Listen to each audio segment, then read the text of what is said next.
Hola a todos y todas, yo soy Natalia Arbeláez, editora de La Silla Amazonía, la patica de la silla vacía que cubre el 42% de nuestro país.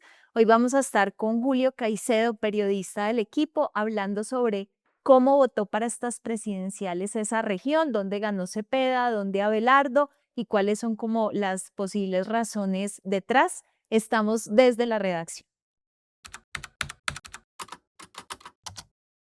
Julio Caicedo, ¿Qué más, periodista de La Nati? ¿Cómo Silla va todo? Amazonía. Bien, bien, Jules. ¿Y tú? Bien, todo muy bien aquí. Todavía analizando a ver qué fue lo que pasó el domingo pasado. ¿Cómo te fue volviendo de Caquetá que estuviste cubriendo allá las elecciones? Bien, todo muy bien. La verdad, a pesar como de todos los temores que había alrededor del tema del orden público, las elecciones se dieron bajo relativa tranquilidad Ujú. y los resultados también creo que se acomodaron a lo que más o menos se esperaba y pues fue interesante ver cómo se movía el Caquetá, sobre todo la parte más cercana a Florencia, el Paujil, Cartagena, la Total. montañita, la misma Florencia, cómo se movía el día de las elecciones. Ah, bueno, chévere que pudiste estar allá. Bueno, pues hoy, como decías, vamos a estar hablando de cómo votó la Amazonía. Con la Amazonía pasa algo y es que aunque ocupa pues casi la mitad de nuestro territorio, o sea, el 42%, tiene una población muy pequeñita, de solo el 2,2% y por ende, pues también pone muy pocos votos, no elige presidente pese a que lo que allá se juega, digamos que impacta, nos impacta a todos y no solo ni siquiera en Colombia, sino en el mundo por el rol que tiene la Amazonía en la regulación del clima, en la regulación del ciclo del agua. Entonces, nos pusimos a ver cómo había votado allá la gente. La verdad, yo que tengo mucho contacto a veces con los pueblos indígenas, em, pensé pues que Cepeda posiblemente iba a ganar y bueno, sí, pero como con unas excepciones. En la Amazonía hubo 300, más o menos 370.000 votos Sí, y de esos 370.000, el 54% fueron para Cepeda, exacto. en unos departamentos, digamos, específicos que son como Amazonas, Guainía y Vaupés, que están en el oriente amazónico, Putumayo. Putumayo, que es como el gran bastión de Cepeda en la Amazonía. Totalmente. En un conteo que tú hiciste, salió que de cada 10 votos, 7 se fueron a Cepeda en Putumayo. Sí. Y está también, ¿cuál me falta ahí? No, en Son los esos cuatro donde ganó donde Cepeda ganó y Caquetá Cepeda. y Guaviare, que fue donde ganó Abelardo de la Espriella. Sobre todo teniendo en Exacto. cuenta que Caquetá es el departamento que más concentra población, que más concentra votos.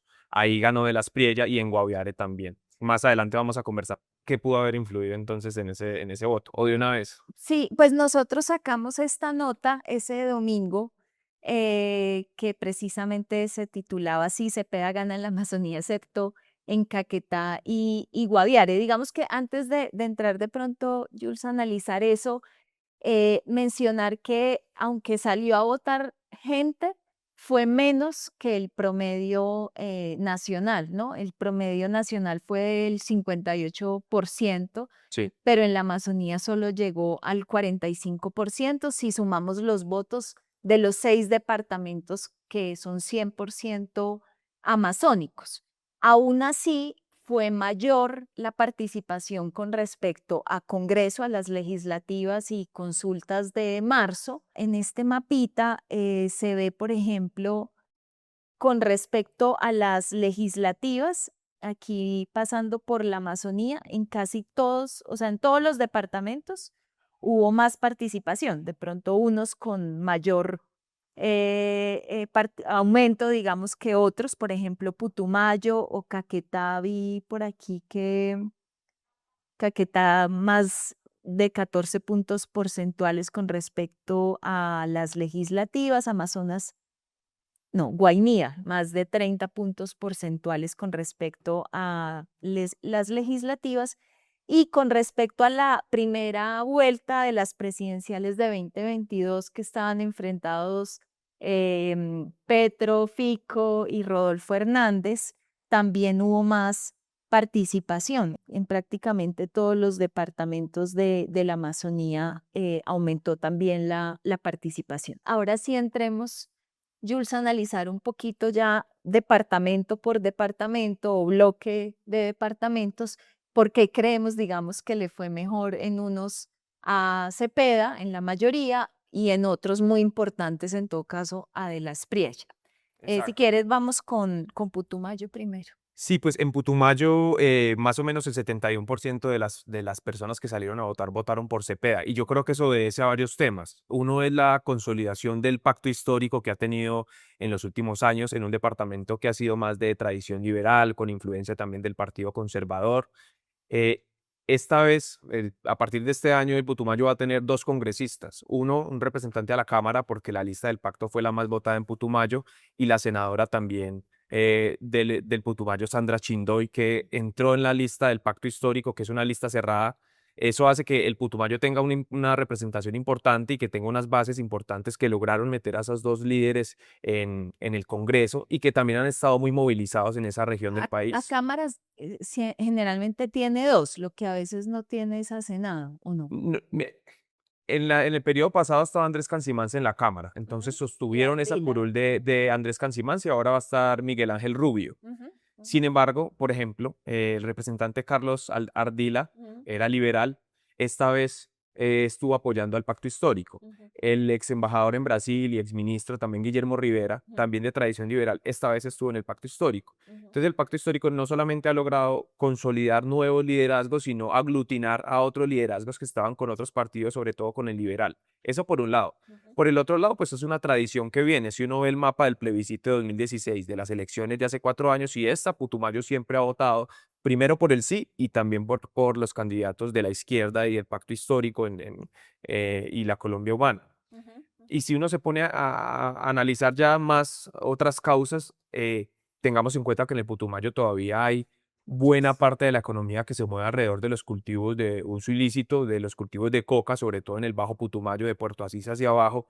Y hay dos miradas muy distintas en los dos candidatos que van a estar en la segunda vuelta. Por un lado, el lado de Las Piedras propone erradicar forzosamente prácticamente toda la coca, esa es su propuesta, Sí. mientras que el candidato Cepeda propone continuar con sustitución voluntaria y se presume que va a continuar con los compromisos que ha hecho este gobierno con el programa de restitución, con Renacemos, que es el programa del gobierno actual, Ujú. y terminar de implementar lo que quedaba del PENIS, que es el programa que viene desde el acuerdo de paz. Entonces Ahí ahí puede haber una apuesta como por cuidar esa economía que se mueve alrededor de los cultivos de coca y que todavía no se ha encontrado cómo reemplazarla de manera efectiva. la aspersión aérea con glifosato, digamos, está suspendida por la Corte hasta que no haya como unos estudios robustos que pudieran demostrar que no es nociva con el medio ambiente, con la salud pública. Ahí lo que Abelardo ha dicho y también lo decía Paloma era que iban a usar como otro químico que no era glifosato, pero pues no es Sí. claro cuál sería y si en ese caso no aplicaría lo de la Corte o aplicaría también.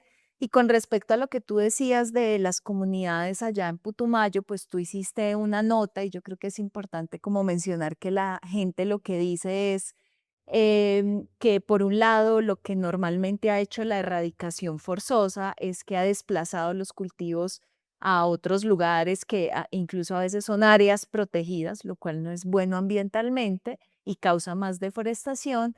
Por otro lado, eso aumenta la conflictividad entre la fuerza Claro. pública y las comunidades y mucha pérdida de Y confianza en el es muy Estado. costoso porque usted no solamente tiene que llevar a los erradicadores, sino que usted les tiene que garantizar la seguridad. Entonces, tener un montón de fuerza pública protegiendo a los erradicadores, sabiendo que aquí en Colombia hay muchos puntos rojos donde esa fuerza pública podría estar. Entonces, ahí el costo-beneficio también entra a jugar. Así es. Bueno, y en Caquetá y Guaviare, que ganó de la Espriella. Exacto. Caquetá es un departamento que todavía tiene muchas heridas por lo que hicieron las FARC en su momento. Ujú.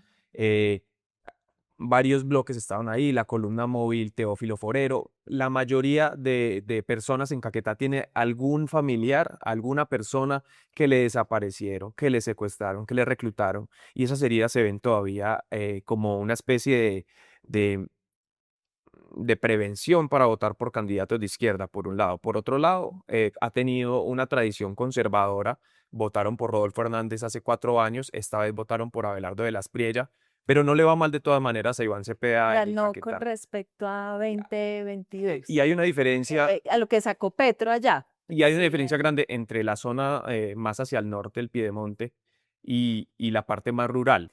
Jules, tú ibas a empezar a explicar un poquito por qué votó la gente o cómo votó la gente en Caquetá. Ya estabas hablando de las heridas del conflicto armado, pero antes de que sigas, veamos el mapita de la Amazonía. Ahí se ve muy bien pintado, ¿no? En la parte de abajo, Cepeda, y en la parte del centro que se mezcla con el Sí, centro del país, de todas maneras hay que tener en cuenta eh, que esta, de esta las Prieta. parte, esa parte sobre todo el sur del Meta Ujú, y el sur del Bichada, ahí también ganó Cepeda. ujú, Lo que pasa es que en los departamentos ganó Abelardo, entonces por eso está pintada de ese color. Pero si uno va a los municipios, en Cumaribo, por ejemplo, también ganó Cepeda, que es ujú, algo interesante. ujú. Pero sí se ve la parte de abajo, el, el contraste con el centro del país. Lo que pasa en Caquetá puntualmente es que las zonas más urbanas están asfixiadas por el tema de la extorsión. Mm. Hay muchos comerciantes que varios grupos armados los llaman a vacunarlos, les piden altas sumas de dinero todo el tiempo, y la gente en la zona rural incluso también. Hay gente que le miden las fincas, los mismos grupos armados entran y le miden las fincas a los Para campesinos para ver extorsionar. cuánto les van a pagar de vacuna. Entonces la gente está desesperada por eso y en parte por eso una propuesta más contundente en el tema de seguridad Ujú, y de conflicto pudo ser más atractiva para los electores. ujú, Sin embargo, en la zona rural, la mayoría de municipios gana Iván Cepeda. mm, Ahí se combinan varios factores. Por un lado, un apoyo genuino por parte de los mm, campesinos, porque buena parte de las políticas del gobierno Petro se enfocan en ellos, el tema de tierras, el tema de subsidio al adulto mayor, que mucha gente me lo mencionó, el tema de zonas de reserva campesina proyectos de zonas de reserva y campesina. flexibilización de uso en esas zonas de reserva forestal. Exacto, y también dentro Eh, de lo simbólico, como ese posicionamiento que le ha dado este gobierno al campesinado. ujú, Pero eso también se combina con testimonios que nosotros recogimos allá en terreno de gente que sí expresa que fueron presionados por las disidencias de Calarca, que casualmente están en la mesa de diálogo con el gobierno, mm, paradójicamente, para votar por Iván Cepeda. En otros casos nos decían que no había un candidato predefinido, pero que sí los obligaban a ir a votar y presentar el certificado de votación. a unos Entonces hay una ciertos mezcla ahí puestos de que yo no votación. creo que la presión de los grupos armados explique el apoyo Ujú. masivo por Iván Cepeda, pero que sí es necesario también mencionarlo. Nosotros hemos, digamos, estado cubriendo como las noticias que se han producido, que no son solo de este año, vienen desde el año pasado, la disputa territorial que hay entre alias Mordisco y alias Calarcá en Guaviare, que es como el epicentro de esa guerra, y que esta fue la última noticia la semana Sí, pasada, unos días antes de elecciones, 48 muertos. nada más y nada Puerto menos. Cachi, no, en Barranco, Colorado, Sí, que es el exacto. San corregimiento. José. Y bueno, y dentro de esos, algunos niños y niñas que pues fueron reclutados forzosamente. Entonces sí, es interesante porque realmente en dos zonas golpeadas por la seguridad, no mencionamos que en Caquetá, unos días antes también de elecciones hubo un paro Un paro armado armado, sabes, de las venezolano. disidencias de Iván Mordisco que paralizaron el río Caguán. Exacto. Entonces, bueno, y ya, digamos, para terminar ese mapeo, pues donde ganó Cepeda fue en lo que se llama como la parte oriental, el bloque oriental de la Amazonía. Los bosques más conservados están ahí, aunque ahorita hay mucha minería ilegal, me estoy refiriendo a Guainía, Baupés y Amazonas. Pues lo que ha pasado ahí, por ejemplo, con los pueblos indígenas, que son la población mayoritariamente de esas zonas, es que fueron reconocidas las primeras 8 entidades territoriales indígenas y varias otras vienen en proceso. Eso es todo lo que se pinta ahí. La Amazonía no pone presidente y por eso muchas veces a los candidatos les importa muy poco en campaña ir allá, ¿no? Sí. Pero pues allá se juega mucho. Estas son como algunas de las propuestas así gruesas. Entonces, en materia de deforestación, lo que tenemos es que, pues, Abelardo habla de combatir la deforestación. Él lanzó un plan que se llama ABC, Sí, la ABC. Agua, Biodiversidad y Comunidades. Ahí está metida una ambientalista reconocida que es Sandra Besudo, que ayudó como a construir esa propuesta. Y digamos que una propuesta interesante ahí es la de que la gente deje el 60% de sus fincas, perdón, para fines de como de restauración o conservación y que el Estado le ayude con insumos como para ganadería sostenible, por ejemplo, en el resto como del terreno. Sí. Y por el otro lado, Iván Cepeda, que habla de lo de inteligencia ambiental. Exacto. Sí, yo creo que la gran diferencia, de todas maneras, en el tema de deforestación es el abordaje que se le da, porque entonces Abelardo de las Priella lo hace, si bien está este componente De las de fincas. reparación y de las fincas, él también tiene un componente militar. Él dice que Sí, va a retomar el control de las áreas que están controlando los grupos armados en 3 meses, y lo cual sí, para todos los expertos es muy difícil, pero esa es su promesa y ese es su sí. abordaje también. Habla de un sistema de alertas tempranas, Mm. que de hecho ya hay Y alertas tempranas. muy La diferencia es bien. que, ¿qué se hace con esas alertas? Que entonces Sí, en este caso Abelardo dice que van a servir como insumo para operaciones militares que permitan contrarrestarlas. Mientras sí. que Cepeda habla también de ganadería silvopastoril y habla de casualmente algo que suena parecido, que es una inteligencia ambiental, que Sí, supongo que iría en esa misma línea, como sí, él también información de habla. inteligencia que sirva para controlar y perseguir la deforestación y la minería ilegal. En este gobierno, pues ha habido el CONALDEF, ¿no? Que es como este comité donde están sentadas muchas entidades, entre ellas la Fiscalía, creo que el Ministerio de Defensa, y que en teoría lo que debería hacer es que con la información del monitoreo, pues se produzcan, sí, como operativos, pero el tema es que en la Amazonía esos operativos no son fáciles, desplazar a la Son fuerza muy pública al tiempo costosos. real es muy complicado a zonas, pues, muy alejadas. Y hay un tema ahí, Nati, antes de que pasemos Mm, al siguiente, y es que en contraste Iván Cepeda propone seguir con los diálogos con los grupos armados. Abelardo sí dice que se va a levantar de la mesa, o los va a suspender o los va a acabar. Cepeda sí dice que va a continuar, entonces eso abre el panorama de qué va a pasar en esas mesas alrededor del tema de la deforestación, teniendo en cuenta que las disidencias, sobre todo las disidencias de Calacá, que están en este momento ya sentadas en esas mesas, son ujú, las que están promoviendo la deforestación en muchos municipios, como en Solano, Caquetá. sí. Entonces, ¿qué tipo de compromisos, qué tipo de líneas rojas va a haber entonces para que estos grupos realmente estén comprometidos con el tema de la deforestación? Habrá que ver, porque Iván Cepeda no ha dado muchos detalles sobre si va a redireccionar o cómo replantearía estos diálogos con los grupos disidentes. Sí, sí, eso, me parece que, digamos, además de las, mesas de diálogo, pues, la fuerza pública desde hace más o menos un año y medio, sobre todo en 2025, cambió el rumbo de la política de seguridad y ha habido más, combates, más Bombardeos. incautaciones, exacto, pero el tema es que eso tampoco, o sea, expertos como Kyle Johnson de CORE dicen pues que lo que está mostrando es que las mismas estrategias de seguridad que han sido usadas años antes para los grupos actualmente no sirven. En la Amazonía hay mesa de diálogo con alias Calarcá, que Sí. como decías está en Caquetá sobre todo y disputándole a Y Mordisco en el sur del Guaviare Meta, y en el sur del Meta, y hay una mesa con unos resultados más o menos avanzados, ya zonas de ubicación con los comandos en Putumacho. sí. Entonces, sí, es como una incógnita, porque en todo caso, por un lado, como decía, Cepeda no plantea muchos correctivos, pero por el otro, pues es el cambio total de la política. Y de pronto terminemos como con ordenamiento territorial y pueblos indígenas. Ahí digamos que, pues, Abelardo ha hablado, en realidad en el plan de ABC dice que hay que frenar la ampliación de la frontera agrícola, ¿no? Pero él ha hablado al mismo tiempo de habilitar 1 millón, en otras partes Sí. ha aparecido 1,5 millones de hectáreas para nuevos cultivos. Entonces, pues no es como muy claro. Y en el caso de Cepeda, lo que ha hablado es incluso de una nueva ley de ordenamiento que frene como el extractivismo. Cepeda hace un énfasis muy grande en que las comunidades, digamos, afro, indígenas, campesinas y sus figuras, digamos, de ordenamiento territorial determinen en buena medida cómo se organiza pues el territorio y los usos en la Amazonía.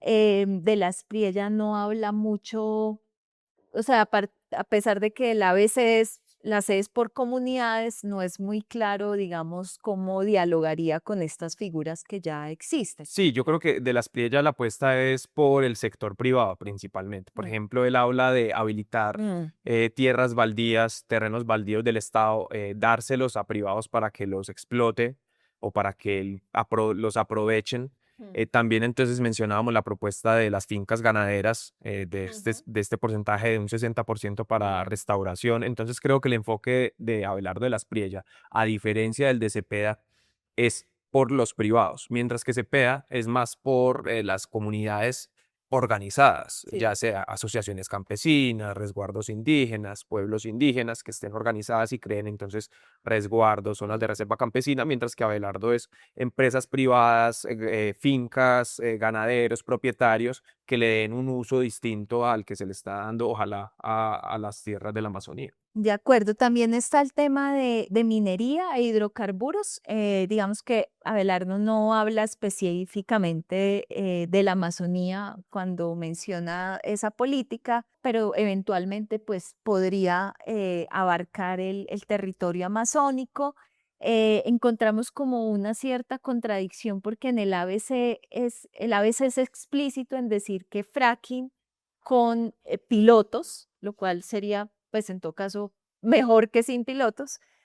Pero anteriormente en entrevistas Abelardo no había dicho que fuera necesario hacer pilotos. Exacto, sí, Abelardo de las Priella ha dejado claro que él no haría fracking en En páramos. santuarios o en páramos o en zonas de reserva. Mm, Sin embargo, tiene una frase que se ha hecho viral también en redes sociales que es fracking a lo que dé. mm, En el resto que no se dan estas áreas, fracking a lo que dé, lo que da a entender como que no habrá muchos límites para el fracking. sí, Ahora en su política a veces sí habla de pilotos. Yo creo que eso muestra como una moderación que ratificar. incluso se está viendo en temas de política exterior. El año pasado, Abelardo proponía, por ejemplo, replantear si Colombia iba a seguir en la ONU o en la OEA, y en esta política de ABC dice como que mantener el liderazgo en escenarios internacionales que se ha fortalecido en este gobierno, sobre todo en temas de cambio climático y biodiversidad, pero dándole prioridad a las necesidades del Sí, país. Entonces, sujetos sí, de... al menos en ambientes sí se Mm, puede ver como una especie de moderación de la propuesta de Abelardo, al menos en el papel, sí. porque en el discurso pues todavía siento que no se ha moderado mucho. Y por último, hablando como de economía ambiental, Abelardo habla de maderas, como producir maderas de rápido crecimiento y como echarle mano al mercado de bonos. Sí. En el ABC dice algo que es que él restablecería el descuento en el impuesto al carbono del 100%. Originalmente fue así, pero hace unos años eso se redujo al 50% y es verdad que ha implicado que menos empresas estén como apostándole al mercado de carbono, los créditos de carbono hoy valen menos, pero al mismo tiempo, pues es un mercado que tiene un montón de fallas, sobre todo para pueblos indígenas, en algunos casos comunidades afro. Ahorita el ministerio está como tratando de reglamentar eso, pero pues hay que corregirlo. Abelardo no habla como de esas correcciones. Cepeda no ha dicho mucho, excepto ganadería silvopastoril, turismo de naturaleza, bioeconomía, pero como sin una apuesta que sea pues muy, muy concreta. Em, Hay que seguirles la pista en estos días Y de todas a maneras, qué me otras parece que en ese cosas tema de la dice. economía, otra diferencia grande es el tema de minería a gran escala y petróleo en la Amazonía colombiana. Porque si bien Abelardo de las Pellas no se ha referido específicamente a la minería en la Amazonía, él sí ha dicho que hay que aprovechar los minerales, que Colombia tiene una riqueza importante en cuanto a minerales.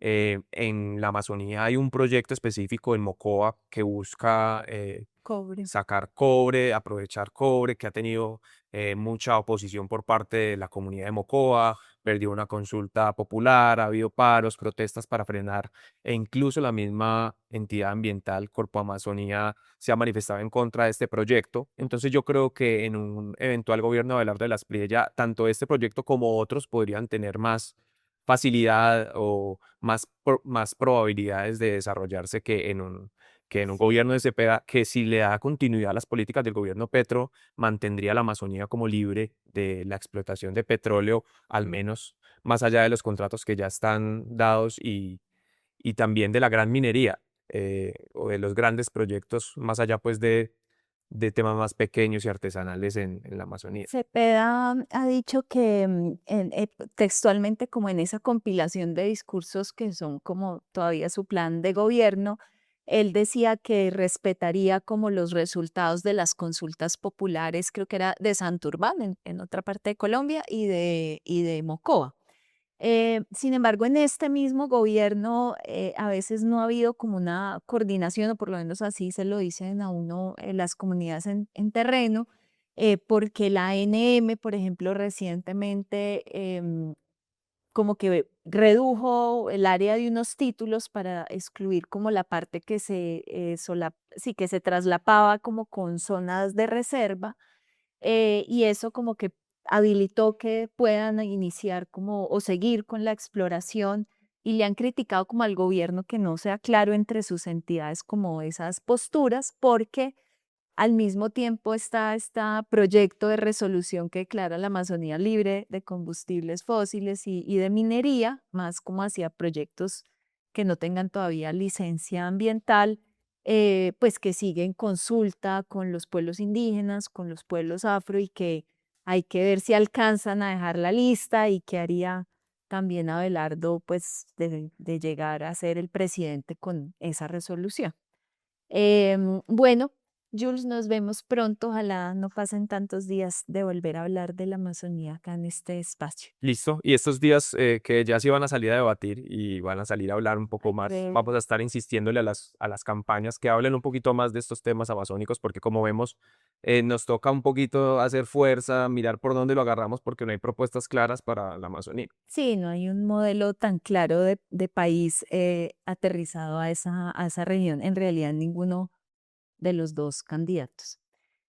Bueno, Jules, nos vemos pronto. Bueno, Gracias. nos vemos. Chao. Gracias. Chao.